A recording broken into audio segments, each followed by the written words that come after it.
तो hello guys, कैसे हैं आप सब। तो आज हम जिस मूवी की स्टोरी को एक्सप्लेन करने वाले हैं उसका नाम है द क्विट प्लेस, जो कि 2018 में रिलीज हुई एक American post apocalyptic horror movie है। और इस मूवी को IMDb ने 7.5 आउट ऑफ 10 की रेटिंग दी है। तो चलिए वीडियो को स्टार्ट करते हैं। इस मूवी में कुछ तेज सुनने वाले क्रिएचर्स जो कि अंधे होते हैं पृथ्वी पर कब्जा कर लेते हैं और अधिकांश मानव आबादी को खत्म कर देते हैं।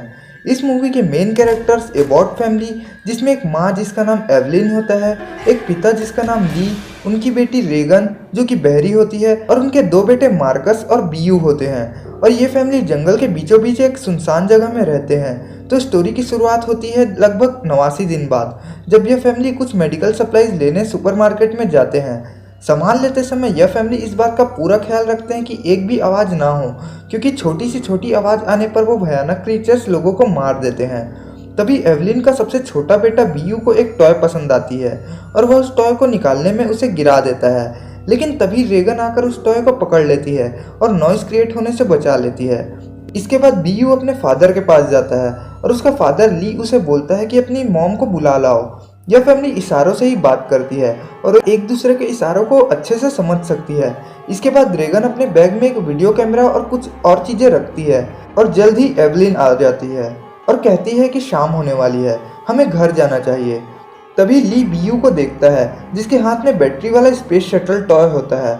फिर ली जल्दी से बीयू के हाथ से टॉय को ले लेता है और उसमें की बैटरी को निकाल देता है और वहीं टेबल पर रख देता है। इसके बाद यह लोग घर की ओर जाने लगते हैं, लेकिन जाने से पहले रेगन बीयू को वह टॉय वापस दे देती है, लेकिन बीयू चुपचाप बैटरी को भी रख लेता है। फिर यह फैमिली अपने घर की तरफ जाने लगती है और इनका छोटा बेटा बीयू सबसे पीछे होता है। तभी बीयू उस टॉय में बैटरी को लगाकर उस टॉय को ऑन कर देता है, जिससे उस टॉय में से आवाज़ आने लगती है और ली तेजी से भागता है अपने बच्चे की जान बचाने के लिए। लेकिन ली के पहुंचने से पहले ही वो भयानक क्रीचर वहां आ जाता है और बीयू को मार देता है। अब इसके 1 साल बाद का सीन दिखाया जाता है। रेगन जमीन पर लेटी हुई होती है। रेगन को लगता है कि उसी की गलती की वजह से बीयू मारा गया, क्योंकि उसी ने बीयू को वह टॉय दिया था। फिर कैमरा ली की तरफ जाता है जो कि फार्म हाउस के बेसमेंट में है और CCTV कैमरे से सब कुछ मॉनिटर कर रहा होता है। और यहाँ पर साइड पर कुछ इन्फॉर्मेशंस भी लिखी हुई होती है जो कि उस क्रिएचर के बारे में होती है और बहुत सारे न्यूज़पेपर भी होते हैं। अब ली रेडियो से बाहरी दुनिया से कांटेक्ट करने की कोशिश करता है ताकि वह अपनी फैमिली को सुरक्षित यहाँ से बाहर निकाल सके, लेकिन हर बार की तरह इस बार भी वह किसी से कांटेक्ट करने में फेल हो जाता है। तभी कैमरा मार्कस की तरफ शिफ्ट हो जाता है जो कि बाहर रखी एक गाड़ी में बैठा हुआ होता है और खेल रहा होता है। तभी ली वहाँ आता है और मार्कस को घर भेज देता है। इसके बाद हमें पता चलता है कि एवलिन कई महीनों की प्रेग्नेंट है और अपने चौथे बच्चे को जन्म देने वाली होती है और उसने अपने होने वाले बच्चे के लिए ऑक्सीजन मास्क भी तैयार किया हुआ होता है, जिसका यूज़ हमें आगे पता चलेगा। फिर फैमिली साथ में डिनर करती है और डिनर से पहले वो एक दूसरे का हाथ पकड़ के प्रेयर करते हैं, जैसे कि वो हमेशा करते थे।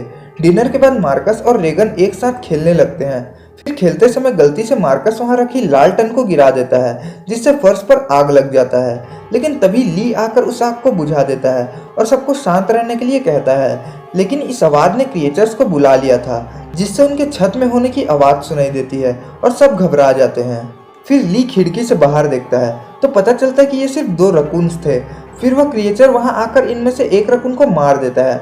फिर ली एक कॉक्लियर इम्प्लांट प्रोसेसर पर काम करने के लिए बेसमेंट में जाता है, जो उसकी बेटी रेगन को सुनने में मदद करेगा। फिर अगले दिन ली घर के रास्ते में रेत गिराता है ताकि जब वे चले तो आवाज़ ना हो।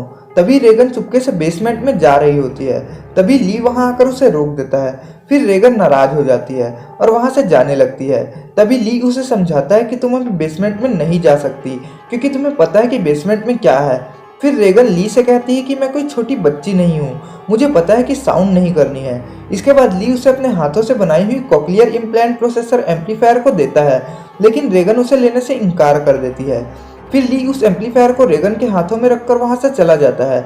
इसके बाद ली अपने बड़े बेटे मार्कस को मछली पकड़ने के लिए बुलाने जाता है, लेकिन मार्कस नहीं जाना चाहता था। यही बात को मार्कस अपनी मदर एवलिन से कहता है। असल में ली बाहर जाने से इसलिए डरा हुआ होता है क्योंकि उसे लगता है कि वो कहीं कुछ आवाज़ ना कर दे जिससे वो क्रिएचर आकर उसे मार डाले। लेकिन इस पर एवलिन उसे इशारों में कहती है कि तुम्हारे पिता ली हमेशा तुम्हारी सुरक्षा के लिए तैयार हैं और वे तुम्हें कुछ नहीं होने देंगे। इसके बाद मार्कस अपने पिता के साथ जाने के लिए तैयार हो जाता है। फिर रेगन वहां आती है और वो कहते हैं कि मैं भी वहां जाऊंगी। इस पर ली कहता है कि तुम्हें घर में रहकर अपनी माँ की मदद करनी चाहिए। इस बात से रेगन बहुत ज्यादा नाराज हो जाती है और घर में जाकर रोते हुए अपने डैड ली की दी हुई एम्पलीफायर डिवाइस को सेट करने लगती है और चेक करती है कि वह डिवाइस काम कर रहा है कि नहीं, और वह डिवाइस सच में काम करने लगती है। फिर रेगन को बीयू की याद आती है जिसे उस भयानक क्रिएचर ने 1 साल पहले मार डाला था। इसके बाद रेगन अपने बैग में कुछ चीजें रखकर वहां से चली जाती है। फिर कैमरा ली की तरफ शिफ्ट होता है जो मार्कस को किसी नदी के पास ले गया होता है और उसे मछली पकड़ना सिखाता है। फिर ली एक मछली को पकड़ लेता है और मछली के छटपटाने से आवाज होती है जिसकी वजह से मार्कस बहुत ज्यादा घबरा जाता है कि कहीं वो क्रिएचर इस आवाज को सुन के वहां आ ना जाए, और मार्कस वहां से भागना चाहता है। फिर ली उसे समझाता है कि पानी के साउंड की वजह से कुछ छोटी छोटी आवाजों को वो क्रिएचर्स नहीं सुन सकते हैं। इस बार मार्कस रिलैक्स हो जाता है। फिर ली उसे एक झरने के पीछे ले जाता है और जोर से चिल्लाता है क्योंकि वो जानता था कि झरने की आवाज के कारण वो क्रिएचर्स उनकी आवाज को नहीं सुन सकते हैं, और यही चीज वो मार्कस को भी समझाना चाहता था। फिर मार्कस ली से पूछता है कि आपने रेगन को हमारे साथ आने क्यों नहीं दिया, क्या आप बीयू के मौत की जिम्मेदार रेगन को मानते हो? इस पर ली कहता है कि नहीं, मैं रेगन को इस बात का जिम्मेदार नहीं मानता। फिर मार्कस ली से कहता है कि रेगन बीयू का मौत का ब्लेम खुद पर डालती है, तो ली कहता है कि इसमें किसी की गलती नहीं है। फिर मार्कस ली से पूछता है कि क्या आप रेगन से अब भी प्यार करते हो? तो इस पर ली कहता है कि हाँ, मैं उसे बहुत प्यार करता हूँ।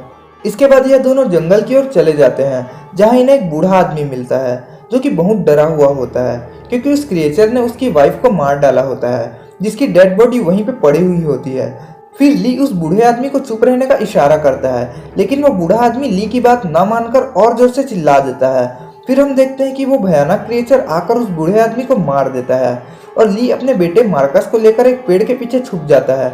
फिर कैमरा एवलिन की तरफ शिफ्ट होता है जो कि बेसमेंट में कपड़े धो रही होती है, और फिर एवलिन उन कपड़ों को एक बैग में भरकर ऊपर सुखाने जा रही होती है, लेकिन तभी वह बैग सीढ़ियों में लगी एक कील पर फंस जाता है, जिससे जैसे ही एवलिन उस बैग को खींचती है तो वह कील बिल्कुल सीधी हो जाती है। फिर एवलिन कपड़े सुखाकर वापस बेसमेंट की तरफ आ रही होती है, तभी उसका पांव सीढ़ियों पे लगे उस कील पर पड़ जाता है और दर्द के कारण गलती से वह अपने हाथ में रखा फोटो फ्रेम को नीचे गिरा देती है जिससे साउंड क्रिएट होता है। और फिर एवलिन उस कील से अपने पांव को बाहर निकालकर रेड लाइट्स को ऑन कर देती है क्योंकि वह समझ जाती है कि वो भयानक जीव वहां पर आ चुका है। एवलिन उस क्रिएचर को देख लेती है और बिना कोई आवाज करे छुप जाती है। इसके बाद वहां रखी अलार्म वाली घड़ी जोर से साउंड करने लगती है जिससे वह क्रिएचर उस घड़ी के पास चला जाता है, और इसका फायदा उठाकर एवलिन ऊपर चली जाती है और घर से बाहर भागने की कोशिश करती है।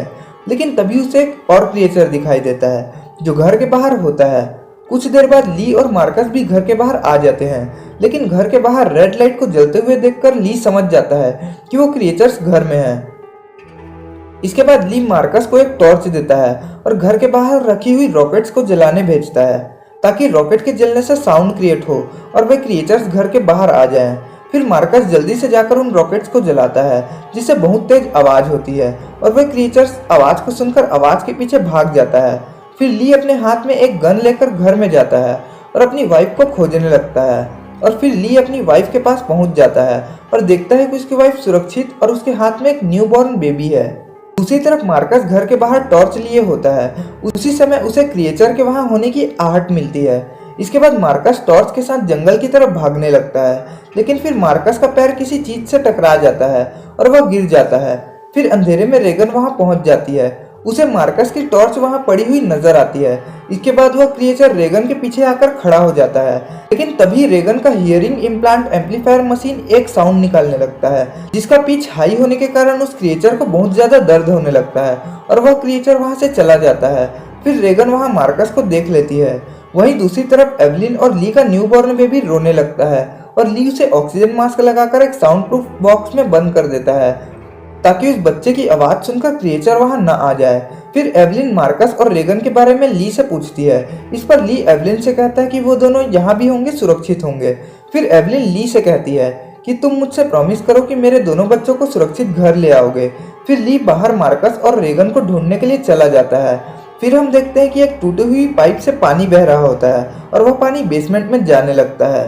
फिर ली मार्कस और रेगन को ढूंढने लगता है और हम देखते हैं कि वे दोनों अनाज वाले शीलों के टॉप पर बैठे हुए होते हैं और आग जला रहे होते हैं, जिससे ली उस आग को देखकर उन तक पहुंच जाए। लेकिन फिर रेगन के पास फायर लिक्विड बिल्कुल खत्म हो जाता है और वे दोनों बहुत ज्यादा दुखी हो जाते हैं। फिर जब मार्कस आगे बढ़ता है तो उसका पाँव एक जगह के अंदर चला जाता है जिसमें कॉर्न भरा हुआ होता है और मार्कस के अंदर गिरते ही एक तेज नॉइस होती है और वह क्रिएचर बिल्कुल अवेयर हो जाता है। फिर मार्कस कॉर्न में बिल्कुल धंसने लग जाता है। तभी रेगन मार्कस को बचाने के लिए खुद भी वहां कूद जाती है और मार्कस को बचा लेती है। तभी वह क्रिएचर भी वहां आ जाता है और ये दोनों एक टूटे हुए डोर को अपने ऊपर कवर कर लेते हैं और कोई भी आवाज नहीं करते। और थोड़ी देर बाद कोई आहट ना मिलने पर वह क्रिएचर वहां से चला जाता है और फिर वह दोनों वहां से बाहर निकल जाते हैं और तभी वहां ली भी पहुंच जाता है और उन दोनों को खोज लेता है। लेकिन तभी उन लोगों को उस क्रिएचर का वहां होने का एहसास होता है। फिर ली दोनों बच्चों को ट्रक में छुपने के लिए कहता है। फिर हम देखते हैं कि वो भयानक क्रिएचर वहीं पे ऊपर बैठा हुआ होता है और ली पर हमला कर देता है, जिससे ली बहुत बुरी तरह से जख्मी हो जाता है। और तभी ली को जख्मी हालत में देखकर मार्कस और जोर से चिल्लाने लगता है, जिससे वो क्रिएचर मार्कस को मारने के लिए उसके पीछे भागता है। तभी रेगन का एम्पलीफायर मशीन फिर से एक हाई पिच साउंड निकालता है, जिसे रेगन बर्दाश्त नहीं कर पाती और उस डिवाइस को ऑफ कर देती है। फिर वो क्रिएचर उस ट्रक के ऊपर चढ़ जाता है और रेगन और मार्कस पर हमला कर देता है।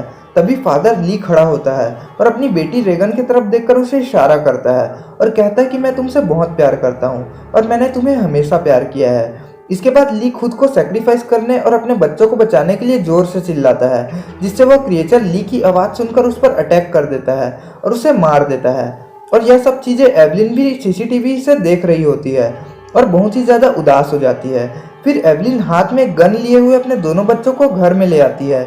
इसके बाद तीनों बेसमेंट में जाते हैं, जहां एवलिन और रेगन को ली की याद आती है और वो दोनों रोने लगते हैं। लेकिन थोड़ी देर में वो क्रिएचर भी वहां बेसमेंट में आ जाता है और एवलिन के हाथ में शॉर्ट गन होती है। लेकिन एवलिन जानती है कि उस क्रिएचर की स्किन बहुत हार्ड और बुलेट प्रूफ होती है। फिर रेडियो एक्टिविटी की आवाज़ सुनकर वह क्रिएचर वहां रखे हुए मॉनिटर्स को तोड़ देता है। फिर रेगन अपने डैड के लिखे हुए एक बोर्ड को देखती है, जिसमें लिखा हुआ होता है व्हाट इज द वीकनेस, जो कि इस क्रिएचर के बारे में ही लिखा हुआ होता है। तभी रेगन की दिमाग की बत्ती जलती है और वह देखती है कि उसकी हेयरिंग एम्पलीफायर के हाई पिच साउंड से क्रिएचर को पेन होने लगता है। तभी रेगन अपने एम्पलीफायर को माइक्रोफोन में डाल देती है, जिससे और तेज साउंड होने लगता है और वह क्रिएचर और पेन में आ जाता है और वहां से भागने लगता है। फिर रेगन अपने एम्पलीफायर को बंद कर देती है और कुछ देर बाद वह भयानक क्रिएचर फिर आ जाता है और उन पर हमला करने के लिए आगे बढ़ता है। तभी एवलिन शॉर्ट गन से उस क्रिएचर के सर में फायर कर देती है और उस भयानक क्रिएचर की ऑन द स्पॉट वहीं पे मौत हो जाती है। तभी एवलिन की नजर सीसीटीवी कैमरे की तरफ जाती है और वह देखती है कि अभी भी दो और क्रिएचर्स घर के बाहर होते हैं। इसके बाद रेगन एम्पलीफायर को माइक्रोफोन पर कनेक्ट कर देती है और साउंड को बढ़ा देती है, क्योंकि अब इनको इन क्रिएचर्स की कमजोरियों को पता चल चुका होता है। तभी एवलिन रेगन की तरफ देखकर स्माइल करती है और अपने शॉर्ट गन को रिलोड कर देती है और इसी के साथ यह मूवी यहीं पे एंड हो जाती है। तो गाइस, अगर आपको यह एक्सप्लेनेशन वीडियो अच्छा लगा हो तो वीडियो को लाइक और चैनल को सब्सक्राइब जरूर करें।